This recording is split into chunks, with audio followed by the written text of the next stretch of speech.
Well, hello everyone, and welcome to the simulcast of my radio show on KHNC 1360, based out of Weld County. Now, there's a few minutes in the beginning where they're playing like the station advertisements and things like that. So I'm trying to time it right so that people can kind of follow along in the live chat if they are listening. So I'll just do a little bit of my typical intro and my grifting, which I will be doing again, obviously, on air. But it's the beginning of the month, and as it so happens, there always is a little bit of attrition at the beginning of the month where people's financial situations change and, life just changes. So I am down about $20 a month in patrons. And if you can help make up that shortfall, if you're a current patron who is just really enjoying the content and wants to support it and can up your contribution, or if you're a listener who's been wanting to become a patron and just now is able to do it or just now has decided to do it, I would greatly, greatly appreciate it. I am always trying to add new perks as well, and there is patron-only content and access to my private Discord server where I put some of my more personal things now that I used to just air all out on Facebook. And then, some unsavory people used to tend to use that against me in just really disgusting ways. So I don't do that any longer. And I've also added a new tier. So the prior top tier was $25 a month, and that got you all kinds of perks, including advertisement on the YouTube channel. And while we're speaking of advertisements, let me do some of them because we're coming up on Christmas. This is Sean Dempsey of the Libertarian Party of New Hampshire's book, A Tale of Two Brothers. And it would be a great liberty-oriented Christmas gift for the young person in your life. It's beautifully illustrated. You can get it at Amazon.com or at tale2brothers.com. And also, there is another YouTube channel that I like to promote on here. Jacob is one of the top tier sponsors, and that is Daniel 2 Biblical Anarchy. Daniel 2, it is. It's not Daniel 3, right? Oh my goodness. Let me look at this right while I'm here. Let me just warn you, I'm recording this at 3 in the morning. Listen, Mama works hard for you. Mama works hard for the money. Let's just put it that way. And I catch while catch can. And sometimes that is 2 in the morning. And I want to make sure I have this right. And I'm not even going to edit this.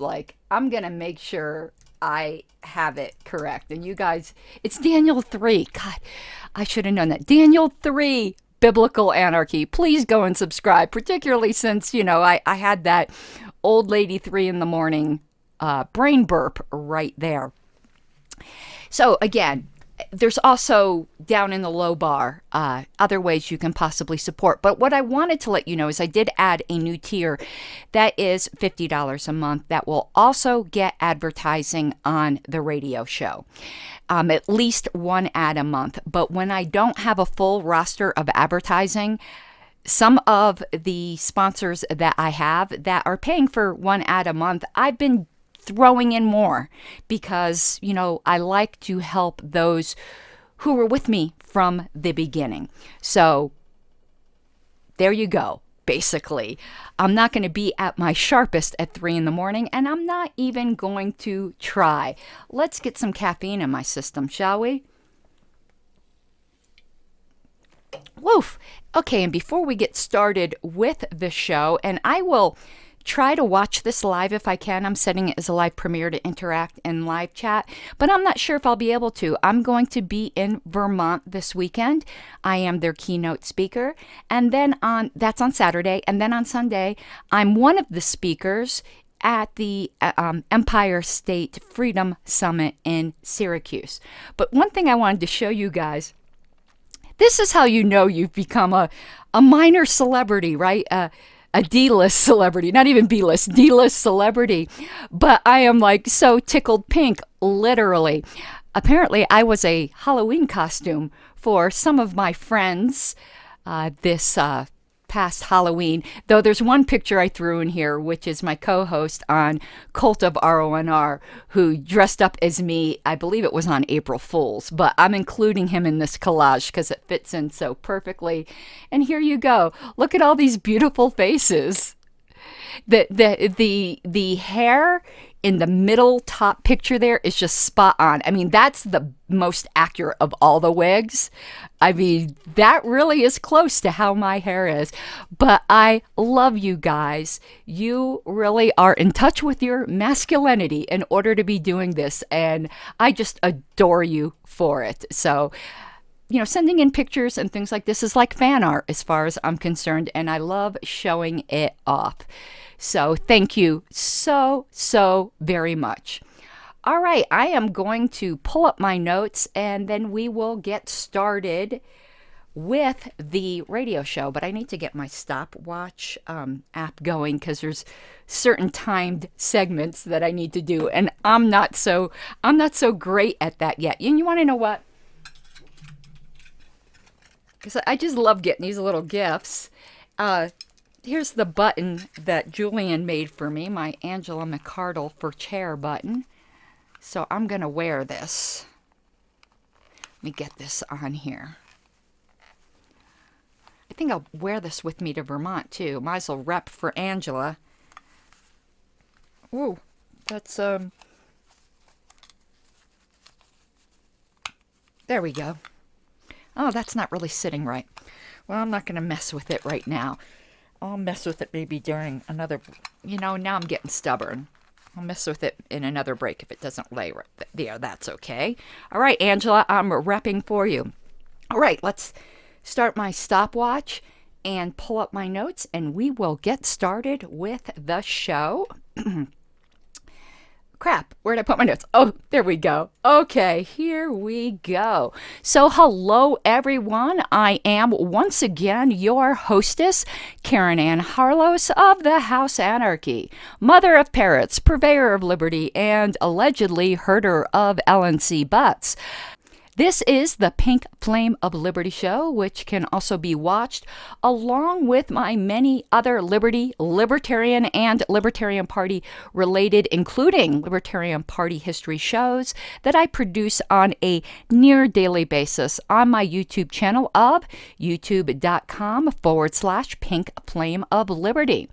I do occupy a unique niche of topics, and I ask that if you enjoy this content, that you consider becoming a patron of the show through the crowdfunding site Patreon, and you can find me at patreon.com/Pink Flame of Liberty, or you can become an advertiser on this particular show, and I'll give details on that later. Hopefully I'll remember.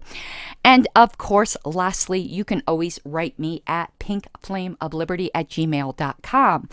On my YouTube channel, again, youtube.com/Pink Flame of Liberty, you can interact in almost real time with live chat comments. This is pre-recorded, though I'm going to try to hop in the chat during the show. But I am a keynote speaker in Vermont today, with today being Saturday, not the day I'm actually recording this, which, as I shared with my YouTube audience, I'm recording this at 3 in the morning on early Friday a.m. before I hop on a flight to LaGuardia and have a long layover and then over to Burlington. So without further ado, into today's topics, leading with a recap of the ballot issue results from last week. All of the Colorado statewide ones, of course, all of which failed. Not everyone I know who's listening on YouTube is from Colorado, so I needed to make that clear, though you, my dear radio listeners, knew that. The only one which I did support was the one for the reduction in property tax rates, which admittedly was a mixed bag. But as a libertarian, reducing taxes is nearly always a pyrotechnically enthusiastic yes from me. I need a cigarette now after that. And in my hometown of, I think I'm allowed to say that. Since when do I care? Yeah, I do care on the air about what I'm allowed to say. I can't, I guess, be on my mud decorum behavior. In my hometown of Castle Rock, the town council unilaterally sponsored and then shamelessly promoted 4 tax ballot initiatives, 2 of which passed and 2 of which failed. A new home construction per square foot tax was rejected, which would have priced young first-time homeowners out of Castle Rock, which is already prohibitively expensive for the less affluent. And to answer the let them eat cake-esque response by one of the absolutely clueless council members that these young couples could just buy older homes, no, they can't. And people so abjectly ignorant about real estate should not be debating or setting policy on taxation on such issues. And the town manager, and town managers are a special breed of bureaucrat, certainly didn't advise them. So why is this not possible for this hypothetical young couple? Because in today's market, existing homes are snatched up by investors with all cash offers, particularly ones in that starter home price range. And these investors can pay over market price or be able to disregard the stringent FHA financing, things that are put into place in order to get the FHA financing requirements and the appraisals. And young people just starting out can't afford to do all of this.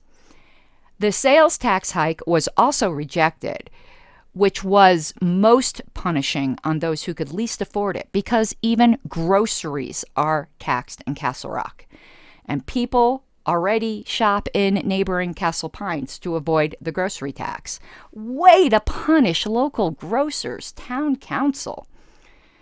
But what did pass was, unfortunately, a sales tax on lodging. Again, the height of taxation without representation. It's people who are just coming through Castle Rock, including Airbnb and similar type things. So, perhaps the older couple that wants to go to Florida to visit their grandchildren, now with the cost of administration of this taxation and the extra taxation, that people just might stay perhaps in Castle Pines. I don't know if they have a lodging tax. I'm just giving them as an example. Then their Airbnb isn't rented out. And that, again, punishes the people who can least afford it. People who are either renting out a room or their whole home is usually doing this because they need the extra income. But boy, the town council is not terribly sympathetic to that. And what was this money so desperately needed for? It must have been a legitimate function of government for our town council to do this. No, it was to fund parks and recreation, which it's just pretty disgusting to me that I have to explain to mostly Republicans that this is not a proper function of government and it's obscene. But their excuse was, but the citizens wanted it. And if they wanted bread and circuses, would you steal from us to pay for that as well? And there was also a 10-year Tabor pause that was passed. And notice the term pause used, which is the same term I ranted about last show. On the way, the Colorado Supreme Court completely raped the intent of Tabor by claiming that the 4-year limitation in the Colorado Constitution, described in those constitutional provisions as a pause or a delay, was not actually either of that, which is, of course, what its creator intended it to be, that by referendum or by ballot initiative, 4-year chunks at a time could be taken as Tabor timeouts. No, the court decided that this means a nonsensical delay in deciding to retain funds. Like, that never happens. You vote. You don't vote to delay a vote. You just vote no, So this 10-year Tabor pause in Castle Rock was allegedly for this much-needed I-25 interchange in Crystal Valley, despite conservative Douglas County Commissioner and former Castle Rock Council member George Teal explaining to the town how this can be done without robbing citizens of their refunds. And when I asked why 10 years when, the town manager was saying how it was going to take 3 or 4 years, all of a sudden there was a lot of hemming and hawing on why they needed 10 years. Because they could get away with it. That's why. And of course, on the ballot, they lied and said it was without raising taxes. When you keep back tax refund monies that people are entitled to, that is raising taxes. Now, my husband and I have been a scourge upon the town council lately. And not just because whenever I walk into the government building, I have to exclaim, "It smells like coercion in here," but because, well, we are libertarians, and the state reflexively knows its mortal foes. And speaking of my husband, Wayne, are you in the market to buy or sell your home? I would ask that you consider engaging a liberty-loving realtor.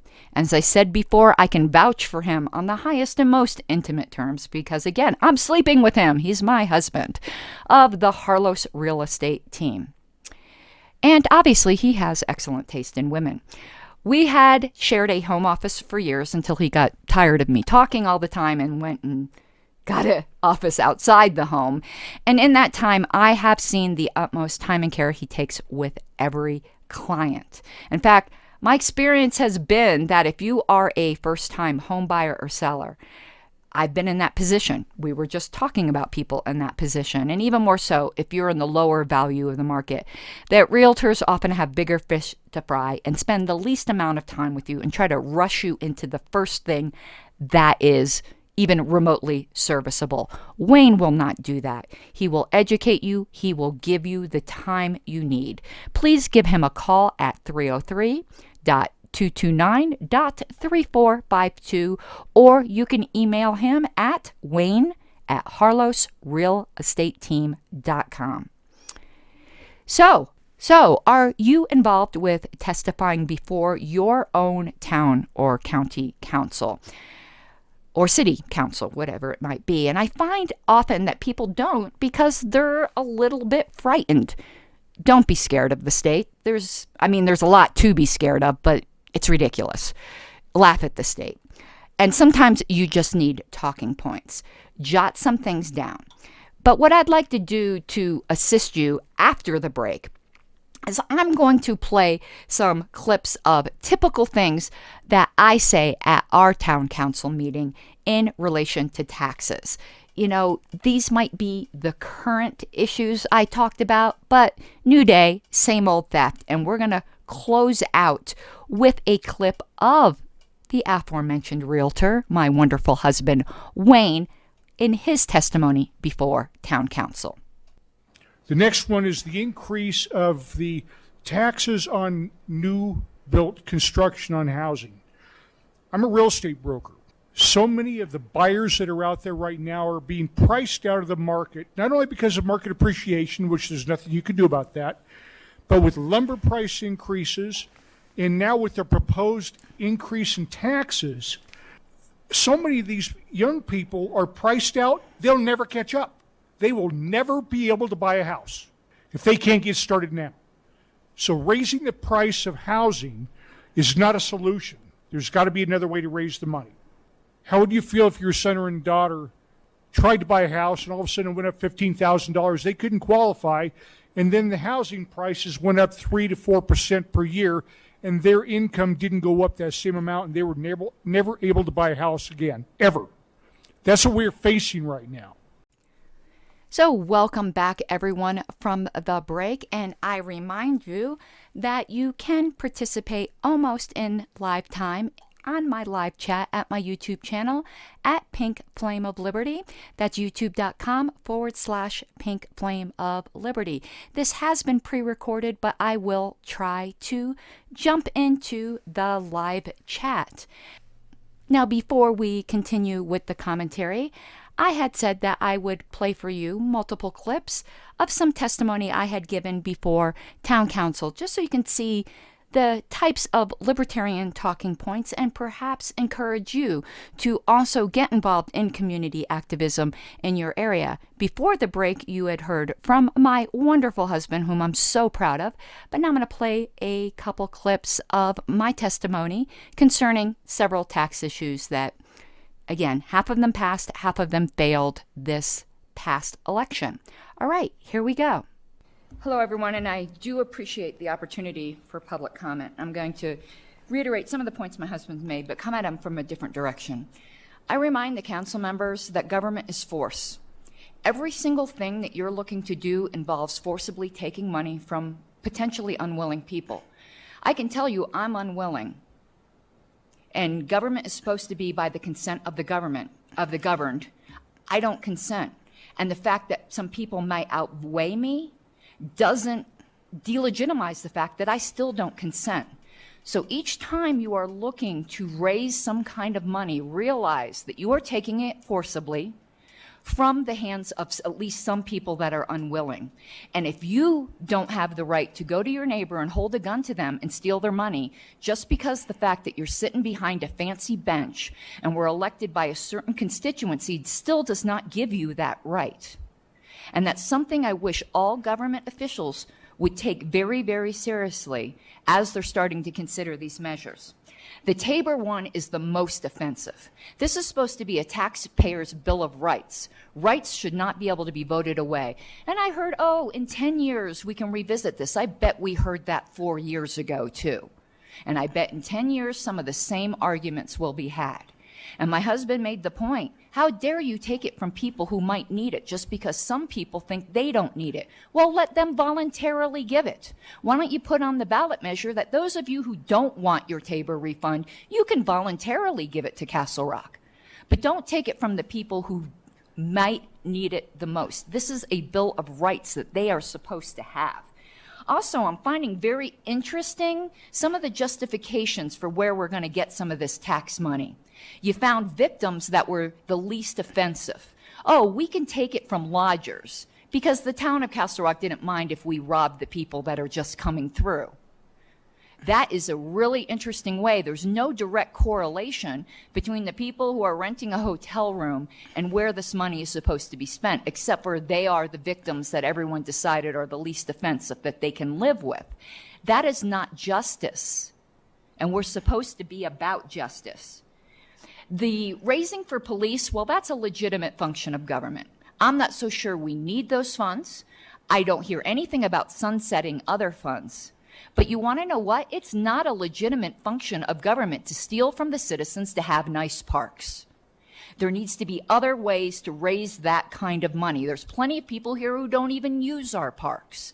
That's not a legitimate function of government. We just celebrated the 4th of July, and we are completely failing the experiment of this country when we start forcibly taking money from people for things that are not a legitimate function of government because some people think they're nice to have.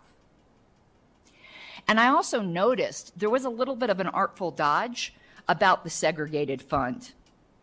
The fact is, it isn't a segregated fund, it's just a line item. I'm the national secretary for the Libertarian Party. I understand segregated funds and I understand money going into a general fund. And when we have to put aside certain money because of FEC requirements, when they're in a segregated fund, they can't be used for anything else. It's different than an accounting trick that you can do when it's just in the general fund. So I would urge you, if there are urgent things for police and fire, that they be in an actual segregated fund, because otherwise it's the fox guarding the hen house. And I'm on a governing body. I don't trust myself that much. You shouldn't trust yourself that much. Remember, what you're looking at is force. Use it wisely. Thanks, Karen. Okay. And it's a blast from the past. Kind of somewhat traumatized in seeing my older self there because so much has happened to me since that time. As you can tell, at that time I proudly proclaimed that I was the National Secretary of the Libertarian Party, which I presently am not because I was removed for being a whistleblower. Isn't that ironic? And the results of my Judicial Committee hearing are coming up in about a week. So far it doesn't look good, but that's okay. I would do it all over again to do what's right. But now we're going to go to the second clip I wanted to show you. And there is about maybe 2 months in between these. So there was another hearing on these same tax measures where they've decided they were not only going to put them on the ballot, they were going to enthusiastically pass a resolution. So they're, now first telling us that they were going to leave it up to the voters, and now they're pushing the voters in a certain direction. So here is the second clip. I was quite alarmed to hear Councilmember Dietz actually say, complaining about what? I wonder if he had listened to my husband and I the 2 times we came where we specifically said why we were complaining. Now, that doesn't mean any council members have to agree, but to act like we haven't articulately expressed our views was extraordinarily disrespectful. Have you not listened? I remind you, every time I come up here, I start with the same sentence. Government is force, and I want you guys to get that through your heads.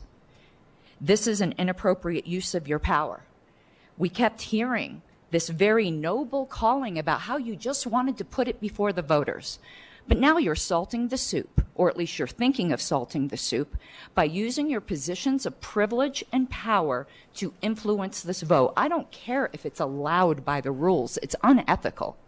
And you should not be doing it, and it flies in the face of everything you told to us before about how, we're just letting the voters decide.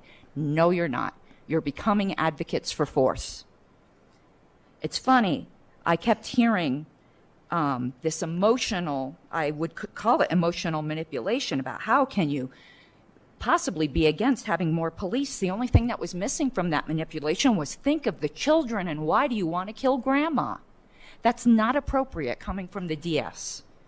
Police protect us from street thieves. Who's going to protect us from government thieves? That's what I want to know. And it wasn't just about police. We're stealing for parks. You guys are reaching into my pocket to steal for parks. You can say it's only a modest amount. I'm going to come up and just collect $1 from each of you at gunpoint tonight. Will you be okay with it? It's just $1. It's modest. It's not up to you to determine what is a modest amount to steal from other people. I would really like to see the town move to a model where you have voluntary earmarks. I'm sure a lot of people would voluntarily pay for parks. I might. But don't steal from people who don't want to voluntarily pay for parks. I shouldn't have to give a civics lessons that parks are not a proper function of government. If there's to be government at all, its only proper function is protection of life, property, and liberty, not frisbees and dogs. And I noticed the city manager say, those people don't talk about these issues of, we have the lowest property taxes. Yes, we did. We did talk about that. And in fact, someone got up here and challenged that characterization. I'm finding when I come here, there's a lot of back patting, glad handing about how great the council is and how bad the people are that oppose things. And I really wish this habit would stop. Stop downplaying coercion as modest and stop having a mutual admiration society.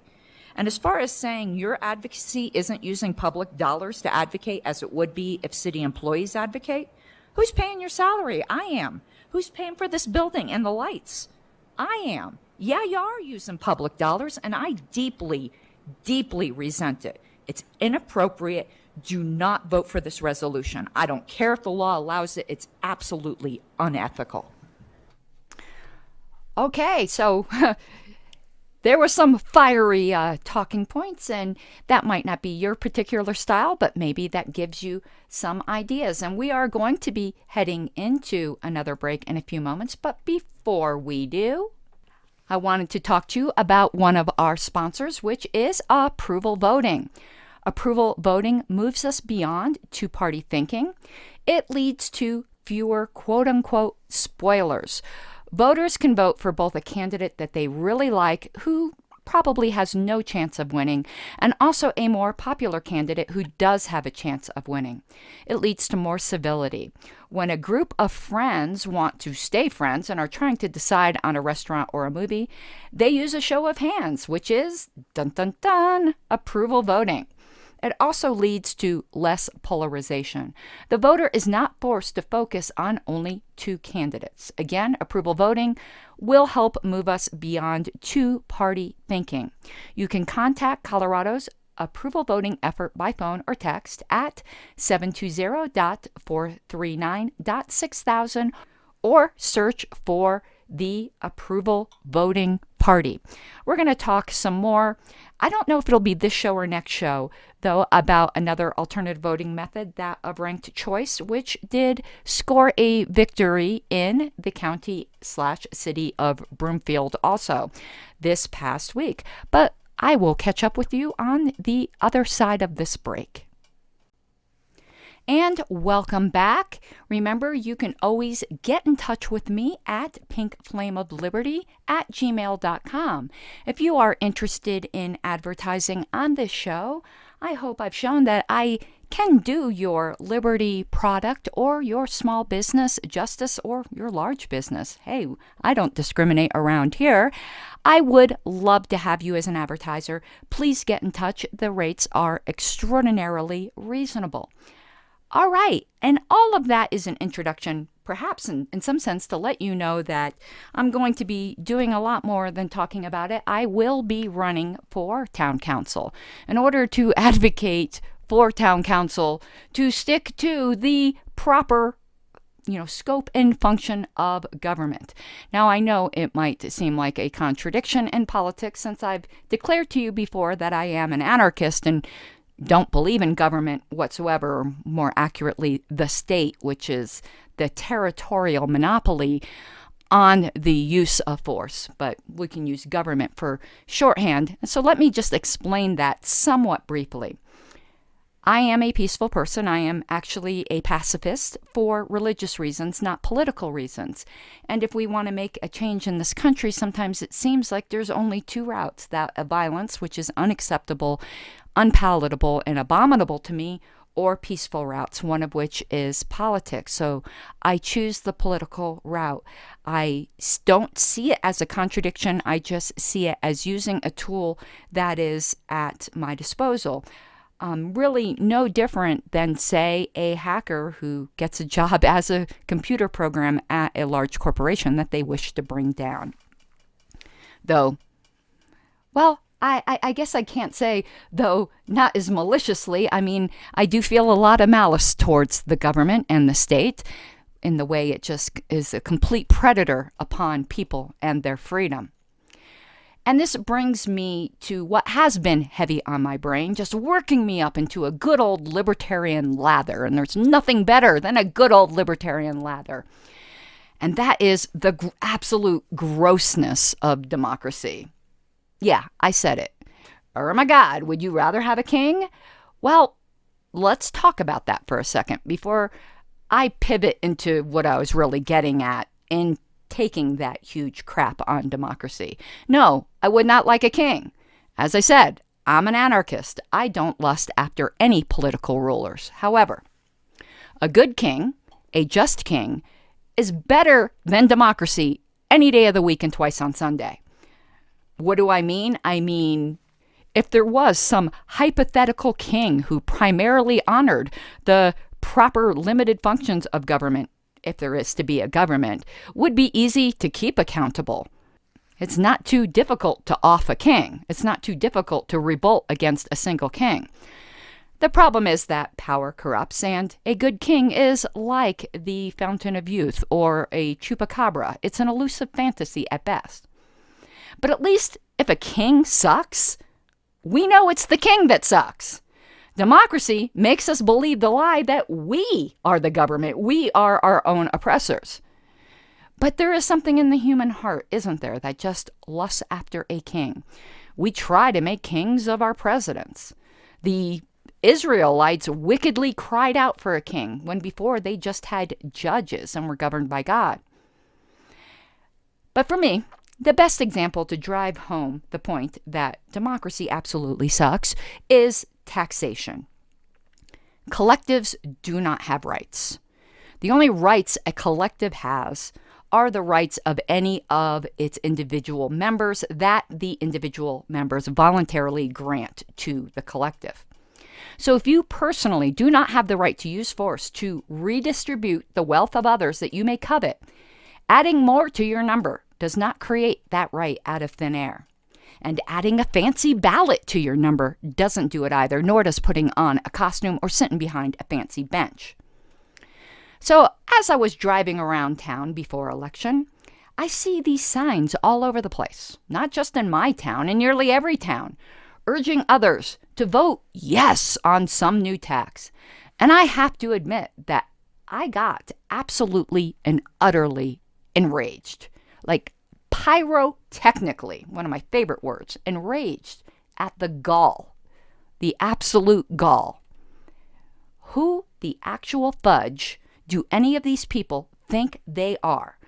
To think they have the right to go into some magical cabinet and pull some magic lever or fill out some magic piece of paper, whatever, and poof, you have just ethically laundered theft into legitimacy. You do not have the right to your neighbor's money without their consent. What kind of nonsensical mass delusion ever made people think they did? And people who are good people. And they feel virtuous about this. Taxation is nothing but theft.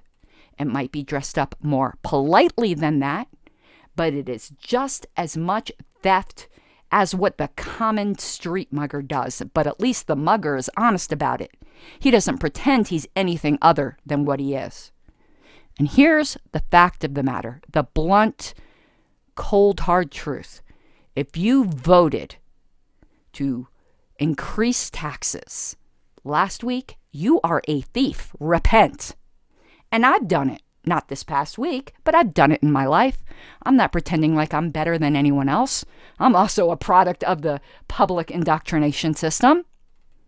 And of course, if you disagree, you can hop into live chat, or you can write me, don't yell too hard, at pinkflameofliberty@gmail.com. I would love to interact with you. But I can hear it now. I can hear it now from some. But who will build the roads? That is the typical. I don't know what this fetish is with roads, but moving beyond that, I can hear you say, or some of you say, or the hypothetical you say, without taxation, who will pay for X? Wouldn't that be anarchy? Well, a girl can dream, can't she? But even if I were not an anarchist, I would have to say, so find another way. Just because you can't have shiny thing X without stealing from people, that doesn't make stealing okay. I might want a Porsche, but if I can't get it without stealing it, well, then I'm just going to have to do without that Porsche, aren't I? Both things can be true, that you can't have X without taxation, and taxation remains theft. But let's answer some other objections. And I am borrowing heavily from a dear friend, Joel Gompert, who wrote out various FAQs to the objections to the idea that taxation is theft. All I have to say, though, is if you were asking me for this money voluntarily, like, say, in Castle Rock for parks, and I said no, and you had to point a gun at me to get it, I think we would all really see that is, in fact, theft. Or you would have to put a lien on my property. And what if I refused to move out when you tried to foreclose on the lien? It does eventually all come down to a gun, the government gun on the table. So when you say, or when I say taxation is theft, doesn't that mean that I am selfish and a freeloader? Not at all. And I am going to quote, because I can't say this any better than Joel. We, like most people, are glad to contribute to good causes and joint projects, and to pay for goods and services that we actually use. It's just that we can't take what is someone else's to fund the things we want and pretend that isn't theft. Do I have a moral responsibility to give charitably and liberally for the common good? Sure, as a Christian, I believe I do. But that doesn't give me a right to take from other people. Voting for taxes just because you are willing to pay is selfish. You are always able to give as much as you want to the state, regardless of the existence of a tax. Therefore, voting for a tax is only about taking from other people. It is voting for theft. Now, I'm ad-libbing at this point. It is not virtuous. I am not the one being selfish. You are the one being selfish. Getting some It's almost like stolen valor. It's almost like stolen valor. It's stolen virtue that you get at the point of the gun of stealing from other people. But isn't supporting basic public services some kind of shared responsibility that we all owe? If that, in fact, was the case, then anyone who wanted to do these same functions could just start stealing from people to fund these projects without it being theft. But we all know that isn't true. Any equivalent company, like, say, Federal Express, who delivers the mail better than the Postal Service, any private school, energy company, an engineering company, an insurance company would just be able to take all the money it needs for its existence from everyone by force, because these are all public goods, aren't they? They would say that the service they provide is a shared responsibility. We all owe it to each other. And as my friend Joel said, this objection would lead to a different kind of anarchy, of everyone plundering everyone else and calling it justified. Some might say you benefited from the state, therefore don't you owe the state? Because I was forced to use certain state services because they claim a certain monopoly, thereby forcing me to benefit from them doesn't give them a license to steal from me. There's the old adage of about how the state breaks your legs, then gives you crutches and expects you to be grateful for them and to pay for them at an inflated cost, of course. Forced exchange is a form of theft.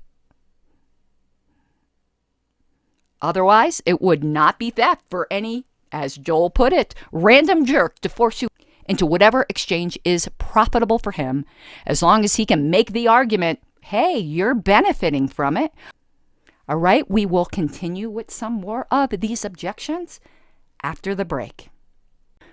Okay, when we left off at the break, we were talking about the idea that if you benefit from something, then you automatically owe for it. And that can be an argument used for coercive state taxation. So let's continue with that thought process. There was an example in a book by Robert Nozick. The book's called Anarchy, State, and Utopia, an excellent book, who had said, like, what if you left your window open and you were something along these lines, a musician or a violinist, and you just played this beautiful music that other people couldn't help but hear and enjoy because you were so talented. Do you then get to forcibly make them pay for it? They benefited from it. It made the neighborhood more pleasant. Consider the case, like I just gave, if anyone else beside the state were to do the same thing.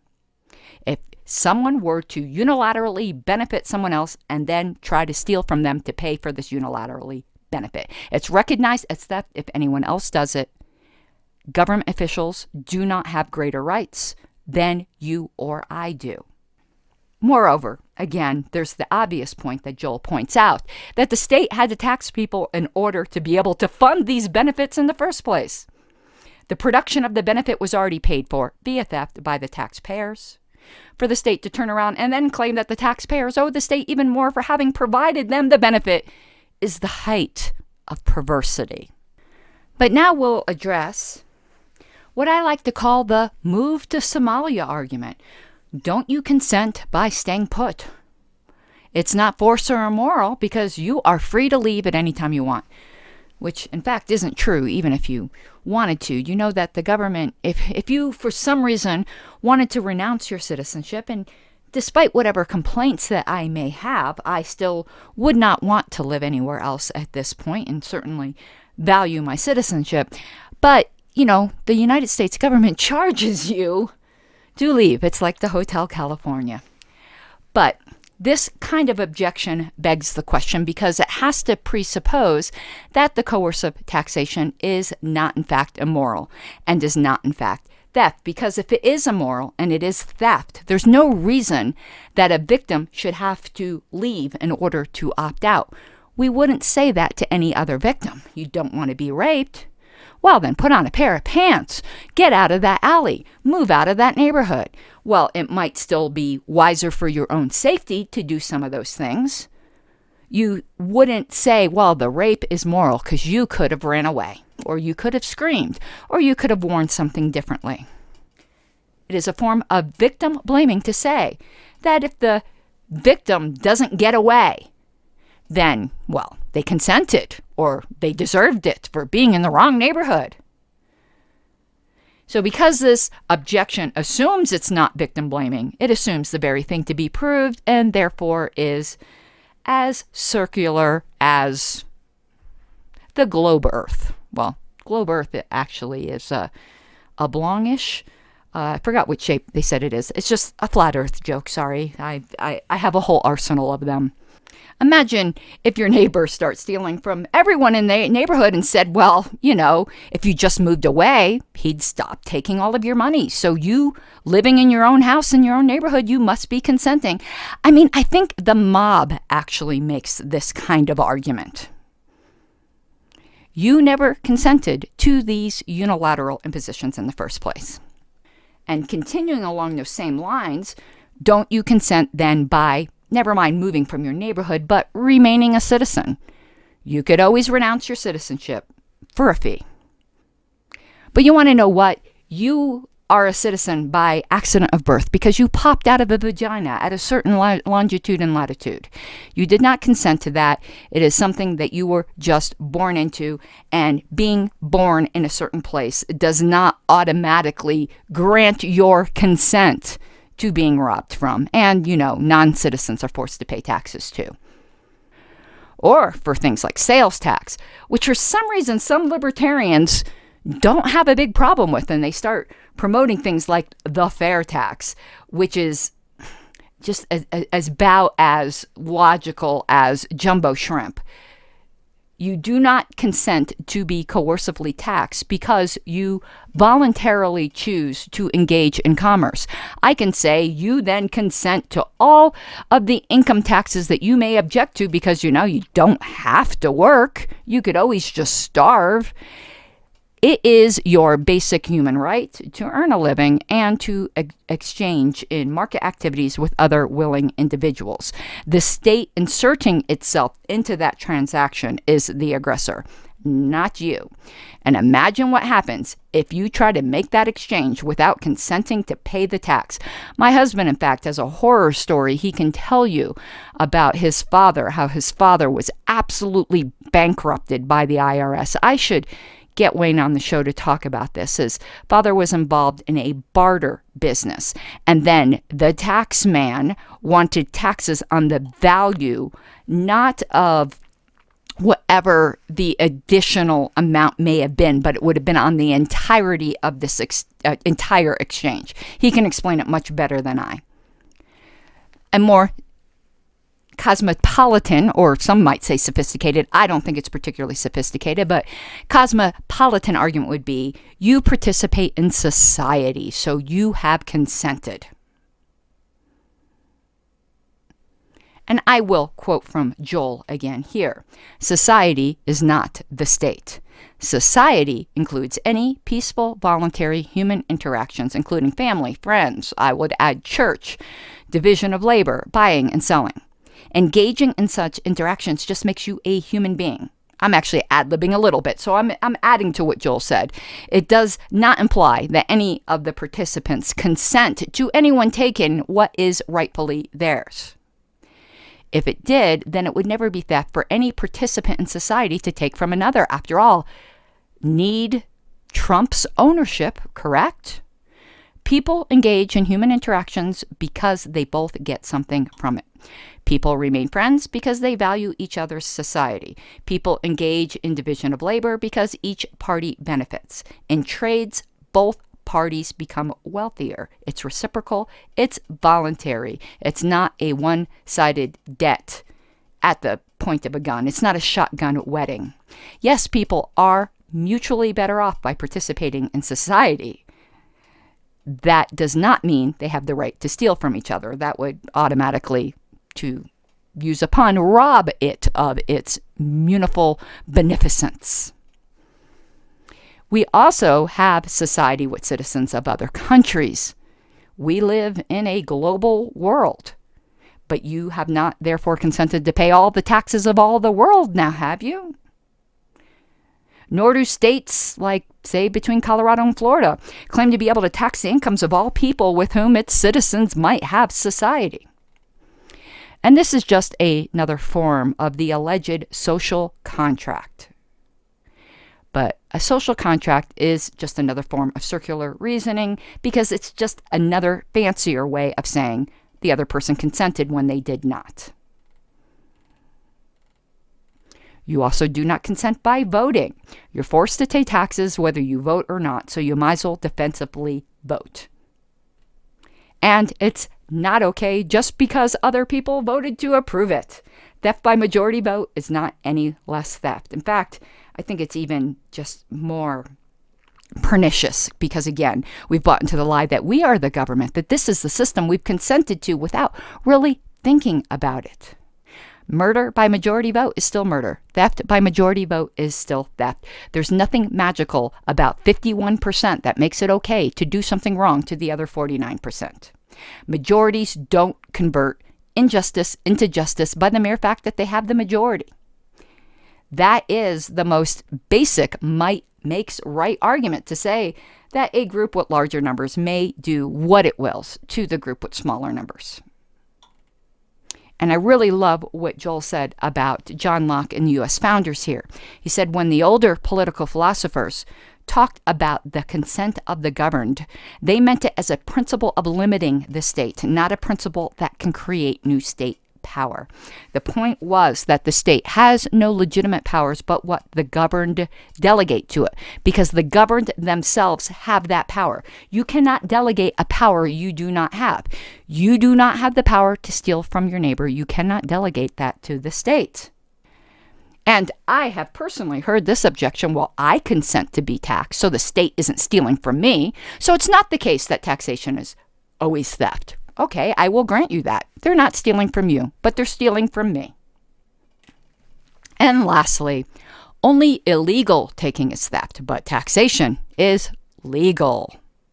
Well, you can't, again, launder injustice into justice by just declaring it by fiat to be legal. It was once illegal to own other human beings. That didn't make it moral. That didn't make it right. If injustice were just to be defined into existence by the state, then the state could never do anything wrong. And I think we know, even the biggest state lovers out there, the biggest statists out there, know that the state can do wrong. There were riots about this all last summer. Defining terms how one wants to benefit one's own particular interests does not change the ontological reality of injustice and immorality. All right, everyone, that is it for today. I might come back with some other objections in future shows to the idea that taxation is theft because they keep popping up all over the place, like whack-a-mole, where you just continually have to defeat these types of arguments, when merely all I should have to say is, I don't consent. But I thank you once again for joining me.